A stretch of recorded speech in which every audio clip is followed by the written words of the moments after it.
Fala pessoal, Shalom no coração, muito bem-vindos ao nosso devocional, começando a segunda-feira, sempre segunda a sexta, 7h30 da manhã, e hoje começando a semana, mergulhando em Provérbios, capítulo 16. Abre a sua Bíblia comigo, e antes de nós entrarmos no conteúdo, eu vou pedir 2 asteriscos para o devocional de hoje. Primeiro, tenha paciência com minha voz, que está aqui um pouco debilitada. Final de semana e sexta, sábado e domingo cantando, e na verdade a culpa não é nem da quantidade de oportunidades em que eu cantei, mas é que realmente em alguns momentos, cara, não tem como, não consigo, a paixão, o sentimento vem tão forte que eu acabo excedendo o cuidado técnico, né? E aí sai um pouco da técnica e acabo desgastando a voz. Quem estava ontem no nosso culto presencial pela manhã, foi o culto onde nós estávamos ministrando, assim, cara, que ambiente assim do céu, do céu, do céu, uma coisa realmente para a honra e glória do Senhor. Então tenha paciência com a voz do Ti. E em segundo lugar, o meu celular está com uma questão de bateria exclusivamente hoje, gente, então eu vou tentar ser o mais breve possível, tá? Então, se eu não for detalhista como eu gosto de ser em alguns momentos, vá perdoando, mas com certeza o meu desejo é que esse devocional seja uma bênção para a sua vida. Deixa um like nesse vídeo. Se você é novo, é nova por aqui, se inscreva no canal, ative o sininho das notificações e abra sua Bíblia comigo em Provérbios 16. Eu separei aqui 2 versículos e vou recomendar um terceiro. Vou recomendar pela questão da bateria, acabei de citar aqui, não vai dar para falar os 3. Mas eu vou recomendar para você, anota aí, você que está aí, anota aí, ler em casa, Provérbios 16, 33. Ler e meditar, né? Que diz assim: a sorte se lança no regaço, mas do Senhor procede toda a decisão. Tá passada é a tarefa de casa para você estudar esse versículo, começar a meditar e perguntar a Deus o que é que esse versículo tem para te ensinar, tá? E hoje eu quero enfatizar aqui os versículos 1 e 9, que parece até cópia, né? Parece que a pessoa copiou 2 vezes ali sem querer, tão parecidos que eles são. E como eles são enfatizados em um curto espaço de tempo, eu acredito que é até uma sinalização do próprio Deus para nós termos atenção a isso aqui. Mas, Thiago, pode ter uma história por trás disso? Eu sei, pode ter 1000 histórias por trás disso. Mas Deus não faz nada em vão, entende? Deus não faz nada por acaso, Deus não faz nada por acidente. Então tem um propósito em tudo. Então até o fato de você ler esses 2 versículos rapidamente, um logo em breve o outro, isso já sinaliza algo para o nosso coração que nós precisamos ter atenção. E os versículos são versículos 1 e 9. Preste atenção aqui. Provérbios 16, 1. O coração do homem pode fazer planos, mas a resposta certa dos lábios vem do Senhor. O coração do homem pode fazer planos, mas a resposta certa dos lábios vem do Senhor. Agora vamos lá ao versículo 9. Não é cópia, tá? Vou te mostrar aqui tão parecido que é. Olha só. O coração do homem traça o seu caminho, mas o Senhor lhe dirige os passos.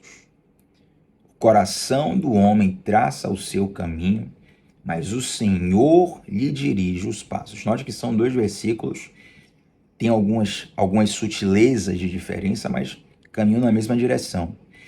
E esses versículos, gente, eles não são, de modo nenhum, um convite à desorganização, entende?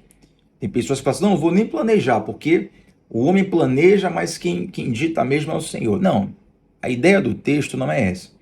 Não é te convidar a uma desorganização, a viver constantemente improvisando. Não é isso. Eu lembro até que quando eu era adolescente, eu escutava alguns tipos de pessoas, pregavam na igreja, falava assim, não, eu nem preparo a palavra, porque Deus me dá na hora. Como se só o improviso fosse de Deus. Deus dá na hora, Tiago? Sim ou não? Claro que dá, isso já aconteceu comigo tantas vezes. Mas isso não pode me eximir de estudar a palavra de Deus, entende? De mergulhar, de conhecer, até porque eu sei que para a glória de Deus tem pessoas que confiam no que eu falo. Então eu tenho uma responsabilidade para com Deus e para com essas pessoas. Uma responsabilidade diante de Deus para com essas pessoas, de ensinar o que é correto. Então, de modo nenhum, isso aqui é um convite a fazer de qualquer jeito. Não.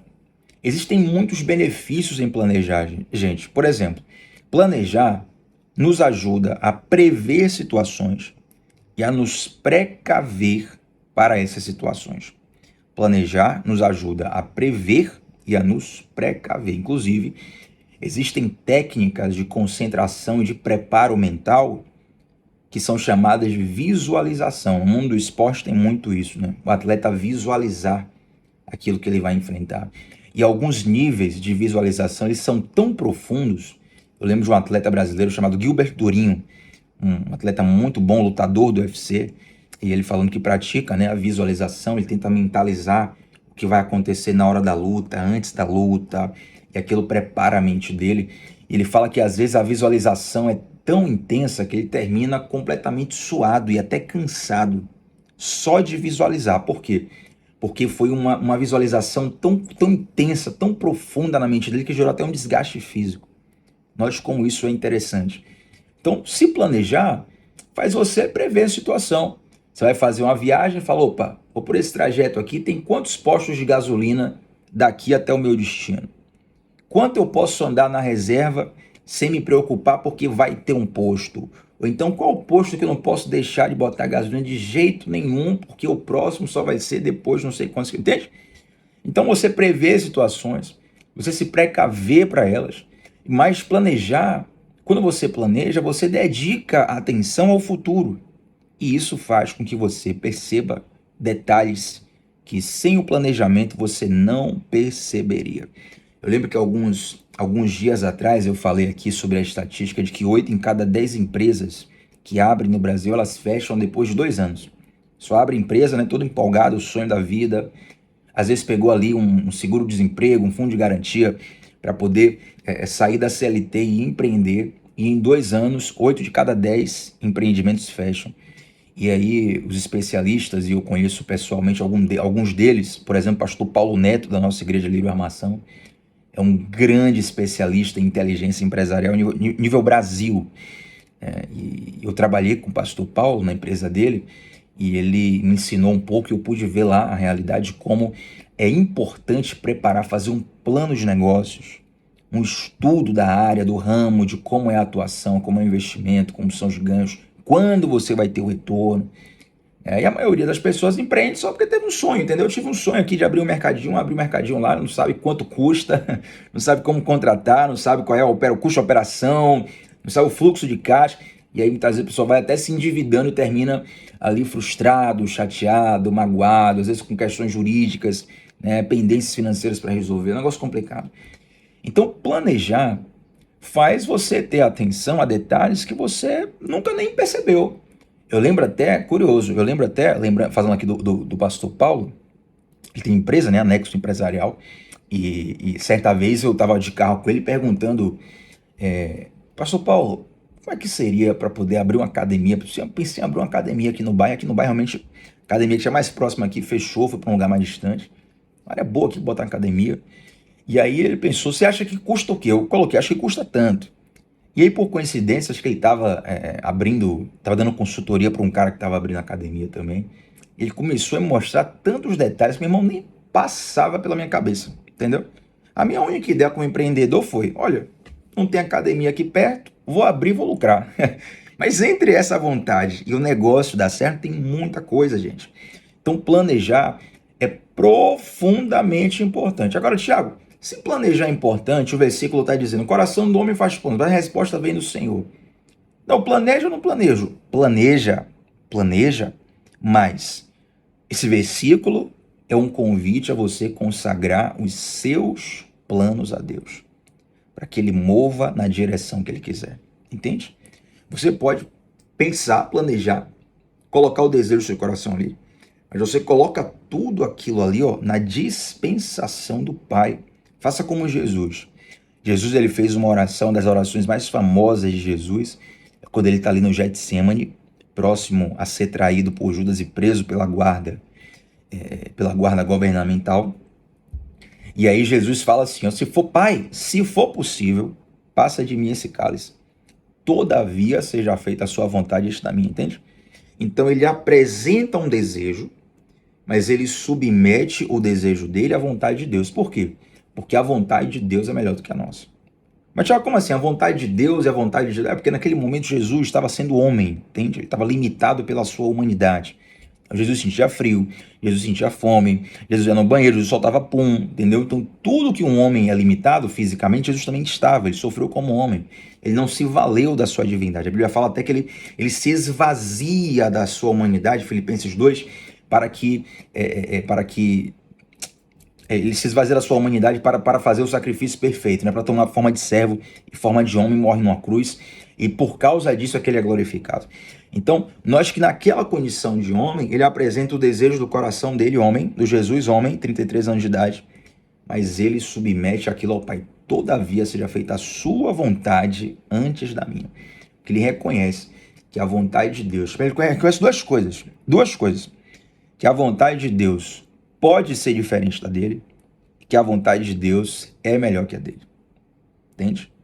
Meu irmão, minha irmã, vamos ser humilde aqui. Você já parou para pensar que Deus pode ser, quem sabe, talvez, possivelmente, ele tem uma vontade diferente da sua? Eu sou torcedor do Vitória desde pequeno aqui. Quantas vezes já orei? Deus, faz o Vitória ser campeão brasileiro. Tu nunca foi, meu irmão. Né?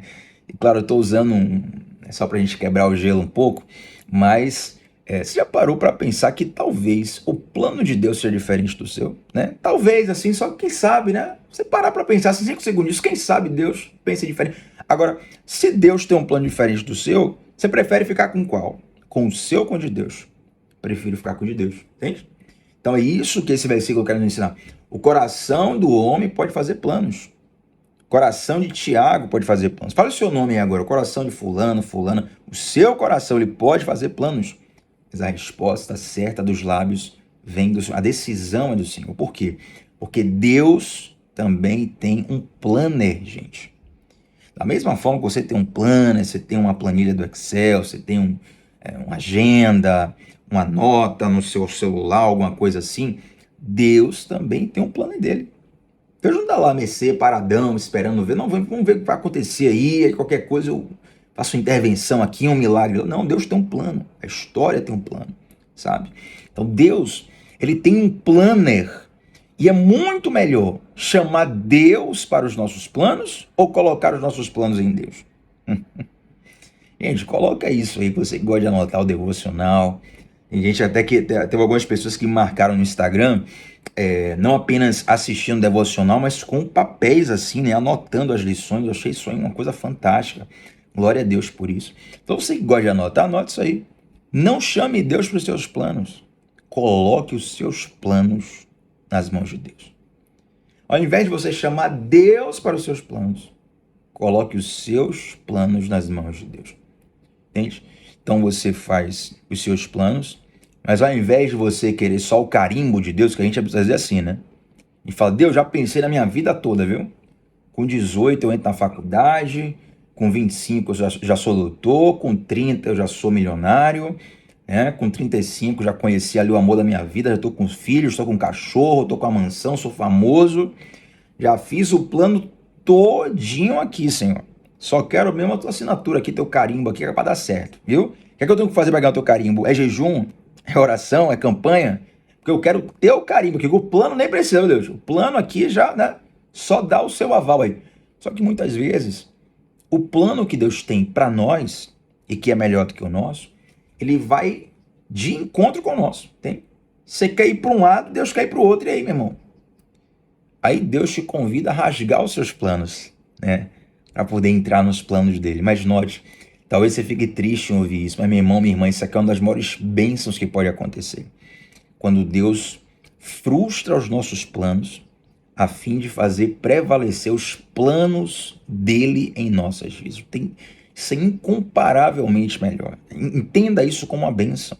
Eu sempre falo, né, que muitas vezes Deus nos desilude, e desilusão é tirar alguém do campo da ilusão. Você está na ilusão lá, então Deus te dá uma desilusão para você sair da ilusão e enxergar a realidade. Então, quando você tiver pensamentos, sonhos, planos, porque a Bíblia manda planejar, consagre a Deus. Porque é como você fazer uma rota de uma estrada. Pode até fazer a rota, planejou a rota, né? Salvador, Recife, Rio, São Paulo, Curitiba, Porto Alegre, faz uma rota ali. Mas depois que você fez a rota, entrega o volante nas mãos de Deus e deixa ele guiar. E deixa ele entrar pelo atalho que ele quiser. Quem sabe até no teu GPS você preparou um trajeto, aí entregou o volante para Deus, aí Deus mudou o trajeto e você não quer tomar o volante da mão de Deus, aquela confusão. Não era por aí, não foi por aí que eu pensei, não foi assim, não, tá errado, calma. Deixa Deus recalcular a rota. Deixa Deus fazer os atalhos dele na sua vida. Pode ter certeza, meu irmão. Entrega o volante da tua vida na mão de Deus e deixa ele te guiar. Amém? Então, coração, repetindo agora o versículo 9 para a gente fechar. O coração do homem traça o seu caminho, mas é o Senhor que lhe dirige os passos. Deixe Deus dirigir os seus passos. Amém? Que essa palavra fale profundamente ao seu coração, possa te trazer direção. Quero fazer uma oração com você agora. Se você puder fechar os seus olhos, amém. Se não puder, não tem problema.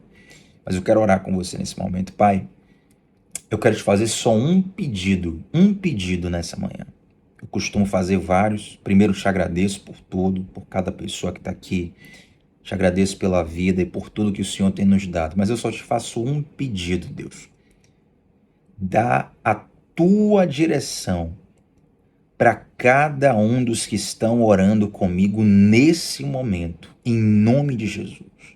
A tua direção e nada mais. É tudo o que nós precisamos nesse momento. Quem precisa tomar uma decisão, quem precisa seguir um rumo, quem precisa, enfim, fazer qualquer coisa, assinar um documento, quem precisa fazer um pagamento, não sei. Eu só te peço, Pai, dá a tua direção a quem está precisando nesse momento. Em nome de Jesus, já te sou grato pela resposta que o Senhor vai nos dar dessa oração, em nome de Jesus. Amém, gente? Glória a Deus por tudo. Você que chegou até aqui, deixa um like nesse vídeo. O seu like é muito importante para que essa transmissão alcance mais pessoas ainda. E deixa também um comentário aqui embaixo sobre como Deus falou contigo através de Provérbios 16, tá bom? Segunda a sexta, 7h30 da manhã. Tamo junto sempre. Shalom no coração. A gente se vê por aí. Tchau, tchau, gente.